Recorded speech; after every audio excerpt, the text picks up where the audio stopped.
बच्चों आज पीसीक्यू यानी फिजिक्स चैंपियन क्वेश्चन में एक फ्रिक्शन का बहुत ही अच्छा क्वेश्चन करने वाले हम लोग। देखिए यहां पे बोला गया है कि एक ब्लॉक रखा हुआ है किसी सरफेस पे, मास है ब्लॉक का m, और यहां पे कोफिशिएंट ऑफ फ्रिक्शन है म्यू, मतलब ये फ्रिक्शन है नीचे, है ना, रफ सरफेस है। अब बोला गया यहां से हम दो फोर्सेस इस पे लगा देते हैं, एक P लगाते हैं बिल्कुल हॉरिजॉन्टली और एक Q लगाते हैं किसी एंगल थीटा पे विथ रिस्पेक्ट टू वर्टिकल।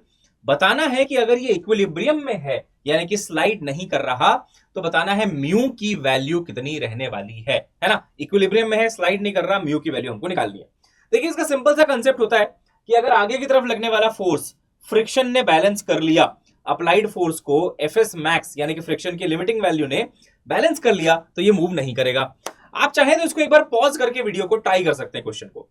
अब मैं आपको बताता हूं इसका सॉल्यूशन कैसे होगा। सबसे पहले तो बेटा इसमें आपको ना सही तरीके से कंपोनेंट्स लेने पड़ेंगे फोर्सेस के, क्योंकि आप देख रहे होंगे Q जो है वो किसी एंगल पे लग रहा है। तो जैसे मैं कंपोनेंट लेता हूं, देखिएगा ये जो Q है इसका एक कंपोनेंट इधर आएगा Q cos थीटा, क्योंकि यहाँ पे थीटा बन रहा है तो Q cos थीटा नीचे की तरफ, तो ये आ गया Q cos थीटा नीचे की तरफ। एक Q का कंपोनेंट इधर भी आएगा राइट की तरफ, that is Q sin theta, तो देखिए Q sin थीटा। अब Q sin थीटा इधर है, P भी इधर है, Q cos थीटा नीचे है।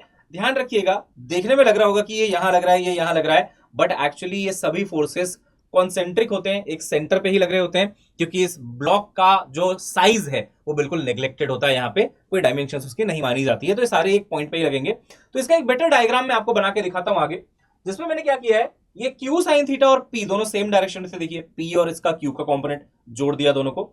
Q cos थीटा नीचे लग रहा है, इसको मैंने यहां पे बना दिया है mg यानी कि ब्लॉक का वेट, और यहां से नॉर्मल।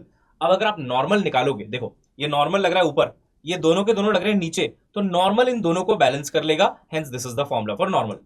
अब नॉर्मल क्यों निकाला वो समझ लेते हैं। देखिए राइट वाला फोर्स ये हो गया P plus Q sin theta, और नॉर्मल आपने देख ही लिया।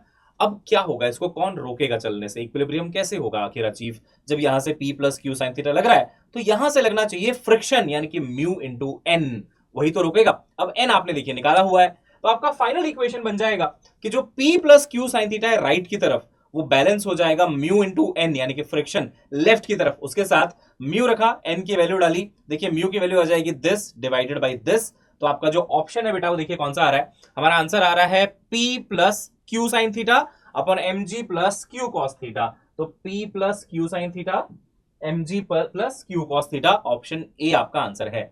अगर आपने इसको बिना मेरे सॉल्यूशन के सॉल्व कर लिया था तो आप एक बार कमेंट में जरूर बताइएगा। मिलते हैं।